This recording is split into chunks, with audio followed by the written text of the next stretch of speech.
Geschichten uit onze Geschichte Nummer 28. Ditmal nach Meier van wo dort am C2 in Aylmer, Ontario 1982 entstanden ist und von unserem ersten Mal am C2 Ontario jährliche Meeting Gastgeber sind. Wir haben letztes Mal gesagt, dass 7 Lied am 21. Juni 1982 die erste Meeting gehabt haben, um darüber zu reden, auf oder wo wir mit einem MCC-Stuhl in Aylmer anfangen wollen. Und dass diese 7 Lied sich geeinigt haben, dass sie raumfrauen wollen auf in wohlpassende Gebiete in Aylmer entweder zu renten oder zu kaufen sein würden. Und sie dann am einen Werk weiter top kommen und wieder daran planen wollen, wo die Aylmer am Jahre Mennoniten mit einem MCC-Stuhl in Aylmer zum Anfang kommen können. Und am 28. Juni wären 6 Lied weiter top gekommen, um wieder zu planen. Man hat all etliche Möglichkeiten gefunden, ein Gebiet zu kaufen oder auch zu renten. Und nachdem von allen Möglichkeiten geredet worden war, dann dachten wir sollen vielleicht die Lage Stoven auf die Nummer 2 Flur an dem Gebiet Nummer 50 Talbot Street East, wo auch der MCC-Office war, ab vererst renten. Diese Stoven waren ganz anders Stoven, und wo meine Office war, und die waren billig zu renten. Aber die mussten noch sehr renoviert werden, wenn wir die brauchen wollen. Und man dachte auch, wir können vielleicht freiwillige Arbeiter among unsere Menschen finden, um diese Arbeit zu tun. Wir beschlossen an diesem Abend, dass wir diese Möglichkeit noch wieder untersuchen wollen. Aber die Wiederuntersuchung entmutigt uns, die Bewohnerstoven von Nummer 50 Talbot Street East überhaupt renten zu wollen. Denn die wären einmal nicht leicht zugänglich für Kunden, weil sie dann immer die Treppen hinab und rauf gehen mussten. Und die Bedingungen, wurden die Eigentümer stellt, die dachten, wir beschränkten uns auch viel zu sehr an was für Sachen wir da würden anbringen dürfen und so weiter.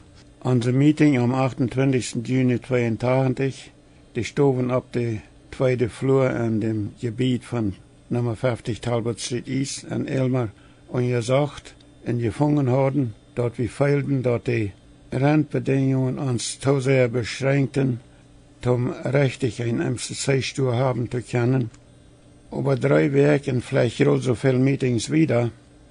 Ich weiß, wir haben zwischendurch andere Meetings gehabt. Am 19. Juli hatten wir noch weiter eine Meeting. Zu diesem Meeting wären näher ein paar Leute gekommen. Und nun haben wir all mehrere andere Möglichkeiten von passenden Gebieten, kaufen oder renten untersucht, sodass wir uns daran einig wären, einen Platz würden wir all finden, um da Bernen mit einem Stuhl anfangen zu können. Einige von diesen Möglichkeiten mussten wohl noch wieder untersucht werden, aber nun wäre das doch all hoch Zeit, dachte man, auch an andere Dinge zu denken. Und dann schlug jemand vor, wir sollen vielleicht mal alle Top voren andere MCC-Stühlen bekicken. Das wird uns vielleicht Ideen geben, von wo wir uns Stuhl anrichten können. Wir gingen auf diesem Vorschlag an und wir waren uns einig, dass wir alle noch jeder ein paar Lied anladen würden. Und dann wollen wir uns am nächsten Tag, also am 20. Juli, Klock 18 morgens auf dem Parkplatz, hinter der MCC-Office Top hängen und von da nur New Hamburg, St. Jacobs und Kitchener hinfahren, um da MCC-Stühlen zu beseinen und Ideen für uns Stühlen in Aylmer zu finden und so weiter. Ich weiß nicht mehr, wer alle hinfuhr, aber ich weiß, dass wer immer nur diese MCC-Stühlen mit hingefahren wäre, alle sehr beeindruckt wären von was wir an diese Stühlen sagen und hörten von den Arbeitern. Wir kamen alle sehr ermutigt zurück. Ja, das Trip hat noch mehr Interesse an uns geweckt und wir hielten bald nur dem weiter eine Meeting, um uns ein bisschen besser zu organisieren und so weiter. Wir wählten oder wir ernannten diesmal eine Stuhlboard und diese Board hielt von da an viele Meetings zum Wiederplanen. Wie de Stuurboard besloten op onze eerste meeting, wat de Namen zijn soll van ons Stuur, en waarin je sagten de 3 oder 4 Angebots van gebieden, en besloten dat het ladig stonende gebied nummer 16 Talbot Street East van R.J. McConnell te kopen. En als we den prijs voor dat gebied wat $53.750 aufgekregen hadden, dan ansloten we dit gebied te kopen. Aber wo soll we nu al dat geld herkrijgen om dit gebied kopen en betalen te kunnen? Dat weer de grote vraag. Dat geld opvingen om dat gebied, nummer 16 Talbot Street East en Elmer kopen en betalen, dat vangt ungefähr so an. 3 Männer waren sich einig, sie würden jeder $1.000 dort schenken, und wir 3 einigten uns, dass wir nicht sagen würden, wer diese 3 Männer wären, aber wir würden einfach zu anderen Männern so sein. 3 Männer haben all jeder $1.000 gegeben oder versprochen zu geben, um das Stuurgebiet betalen helfen. Und dann würden wir andere Männer einzeln fragen, wofür gibst du um das Gebiet betalen helfen? Und ich glaube, wir fangen nicht mehr Menschen, die $1.000 dort zu geben, aber wir fangen noch etliche Männer, die etliche $100 dort zu geben. Sodass eine Gruppe Männer, Berner wenige, die auch alle top 5.500 gegeben hatten oder versprochen hatten zu geben, um das Gebiet betalen helfen. Als wir versuchten, noch immer mehr Männer für ein MCC-Stuur in Elmer zu interessieren, und dann noch eine Gelkauf fragen, um das Stuurgebiet betalen helfen, dann sieht Jakob Lettjemann, einer von meinen Freunden in Elmer, einen Tag zu mir so: Du bist ja ein Prager geworden. Und ich sagte ihm, wenn du dort Prager nennst, wenn ich Menschen versucht, dafür zu interessieren, Geld zu geben, zum helfen, ans Stuurgebiet betalen helfen, sodass wir in Elmer alle top kennen, ein MCC-Stuur anfangen, dann schäme ich mich auch gar nicht damit, dass man mich ein Prager nennt. In Bet Lothar vertel ich je wat davon, wo dort groot mein Freund Jakob Lettjemann war, wo noch, als wir in unserem Stuurgebiet viele Verbesserungen machen, meistens mit freiwilligen Arbeiter, die dann bald mehr freiwillige Arbeit deed als ich selbst war. Aber nu erst wat davon, wo die lokale Gurkensortierer, etliche Gurkenformer und Gurkenpleckerfamilies uns auch damit helfen, dass wir das Stuurgebiet betalen können. Als wir versuchten, Geld zu kriegen, um das Stuurgebiet betalen, dann wird dort in Ontario gerot an die Jahreszeit, wo die Gurkenformer abhören wollen mit Gurkenplecken. 1982 war ein sehr gutes Gurkenjahr gewesen.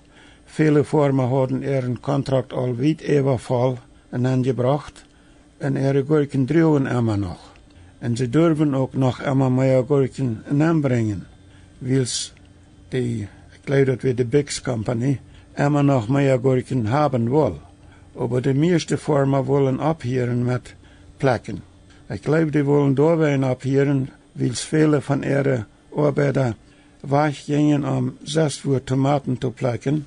Einige wollen vielleicht auch dabei nicht mehr Gurken plecken, weil sie selbst anfangen mussten, ihre Tomaten Ernten zu bringen.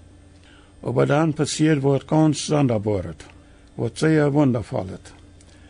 Die Gurkensortierer sieht uns, dass die Company noch Jahren mehr Gurken haben will und dort in der Umgegend auch so eine mennonitische Firma wären, wo ihre Gurken für die nächste paar Jahre umsonst schenken wollen, um ans Stuurgebiet betalen helfen, wann wir Arbeiter kriegen können, um ihre Gurken plecken. Und die Gurkensortierer sieht, diese Firma wären auch willig, ihre Maschinen umsonst dort zu brauchen zu lassen und wollen auch noch willig die geplockten Gurken umsonst nur die Gurkensortierungsstation anführen. Und dann können wir mit dem Gurkensortierer Top mehrere Familien dort bereden, dass sie noch einen Tag oder andere 2 Tage auch umsonst Gurken plecken wollen und auch helfen, das Stuurgebiet zu betalen. Auf diesem Eigenortchen wundervollen Weg brachte 1982 Ontario Gurkenarend, der am C2 Stuurbord en een paar die al over $4.000 en tom ons stuurgebied betolen helpen. De gurken sorteren, atelje mennonitische gurkenvormen en atelje mennonitische gurkenplekken families worden mank ons hiermet ook van de eerste MCC-arbeider. Ik heb niet meer behouden wer al de vormen waren, wanneer ons de gurken umsonst schenkten, en ook niet wer al de gurkenplekken families waren, wanneer ihre Arbeit umsonst deuten. En daarwegen wou ik al lieber keine namens nennen, dan ik would niet willen wem uitloten daarbij. Ik wil hier bloß sagen, dat wir ook een Part van dem Anfang von einem wundervollen Toparbeiten bij de Aylmer Omgegend Mennoniten in Ontario, en dort geeft de Stuurbord nog meer moed zum Wiederarbeiten mit dem Redmerkenverein MCC-Stuur in Aylmer. En dan einen Dag, bald nachdem dat Gurkenprojekt über $4.000 angebracht hat, helpen dat Stuurgebiet betonen, dann passiert weiter wat einzigartig wundervolles. An dem Thermocomfort-Geschäft fehlt dort an einem gewissen Tag an Arbeiter zum Trucks voll Zeitungspapier aufladen, von wo man da Insulierstoff, Insulation, mögt. Und einer von den ersten Arbeiter in diesem Geschäft, auch einer von unseren Mennoniten, der verstand dazu anzugehen, dort atelje mennonitische Männer diese Arbeit freiwillig so deuten, dort ganz allein für diese Arbeit auch geschenkt wird, zum helpen dort Stuurgebiet betonen. Und dann lieden ein paar von unseren mennonitischen Männern, ich glaube, das wären Former, der Stuurbord auch noch was Geld. Ich weiß aber nicht mehr, wie viel das wäre. Und dann am 17. September 82 unterschreiben der Verkäufer R.J. McConnell und A. McMullen und der Käufer, der Stuurbord Chairman und noch ein Stuurbord-Mitglied, den Handelskontrakt. Der Stuurbord gab eine Anzahlung von $5.000.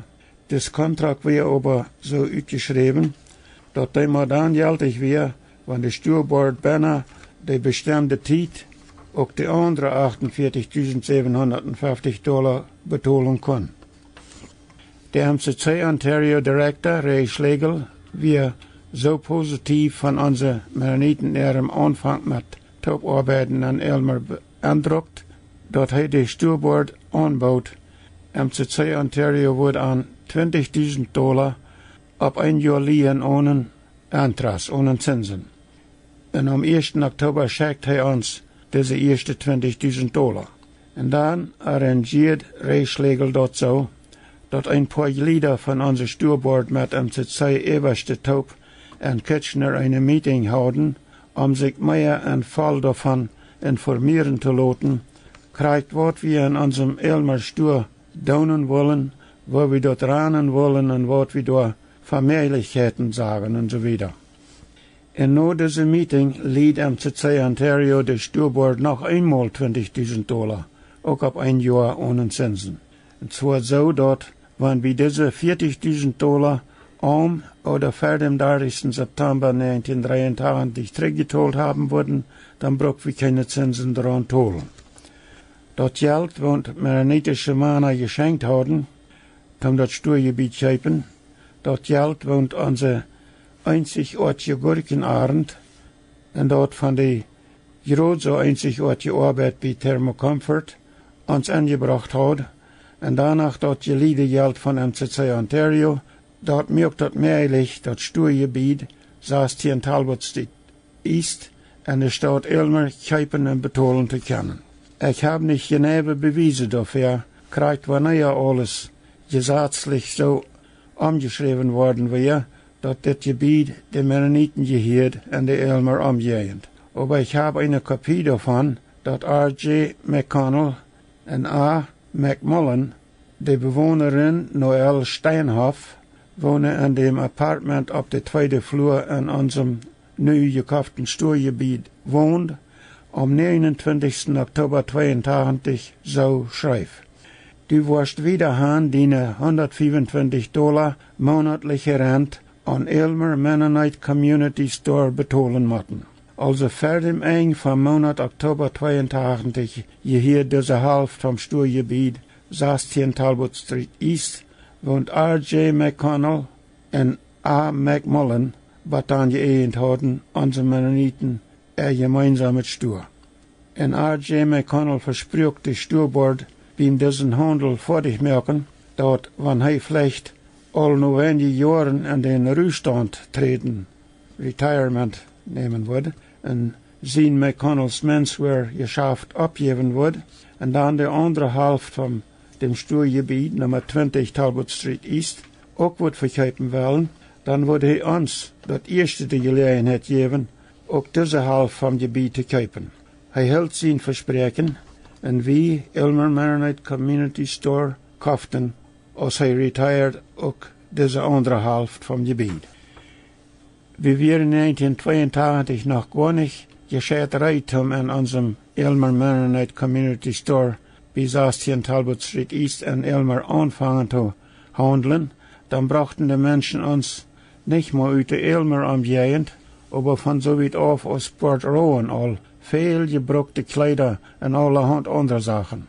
In alle nicht mennonitische Frühs in Aylmer raubten mir an meine Office an und fragen mich, was uns motiviert, dit Stuhl haben zu wollen. Sie wollen von mir hören, kriegt, wo wir die Stuhlarbeit finanzieren wollen und wozu der Profit, der Verdienst, das verdiente Geld gebraucht werden soll und so weiter. Und dann vertalte ich diese alle Frühs so ein Bett, wo in Ontario all in verschiedene andere Städte MCC-Sturen wären und wo die ihre verdiente Gelder nach dem MCC Ontario angeben, nicht nur in Ontario, aber auch in verschiedene andere Länder in der Welt auf verschiedene Wege zu helfen. Und wenn ich dann sehe, dass wir das auch ungefähr so tun wollen, als andere MCC-Sturen dort deuten, dann sieht manch eine Früh ungefähr so. Das ist ja wundervoll. Dann weiß ich, was ich mit meinen gebrauchten Sachen wieder tun will. Wenn ich die nicht mehr brauche und die loswerden will, dann brauche ich die wieder nicht mehr normal führen lassen. Dann dort so zu tun, das hat mir immer sehr schwer gefallen. Und nu wo ich meine Sachen wieder Gieren schenken, wenn ich die loswerden will. Und als uns MCC-Stuhl in Aylmer eine Operation wäre, dann möchte ich das bald, dass viele Menschen in der Umgegend unsere Mennoniten anfangen, ein bisschen anders zu sein. Und nu erst was davon, wo unsere Mennoniten im November 1982 zum ersten Mal der Host oder der Gastgeber waren für die MCC Ontario jährliche Meeting in Aylmer, Ontario. Das OMIAC-Komitee in Süd-Ontario existiert 1980 all, als meine frühen ich im Oktober nach Aylmer kamen. Der Vorsitter oder der Chairman von diesem Komitee war Bill Jansen von Ottawa, und Ray Schlegel von Kitchener, der MCC Ontario Director, der wir selbstverständlich auch ein Glied von diesem Komitee. Die anderen Mitglieder von dem damaligen OMIAC waren größtenteils Sohnemann, was auch mal von Mexiko gekommen wären, Vorsteher und Prediger und so weiter. Hier brechen wir für das Mal weiter auf. Nächstes Mal noch mehr von wo das MCC-Stuhl in Aylmer, Ontario 1982 entstanden ist und von unserem zum ersten Mal Gastgeber sein für die MCC Ontario jährliche Meeting und so weiter. Aber nächstes Mal. Ich bin George Rumpel.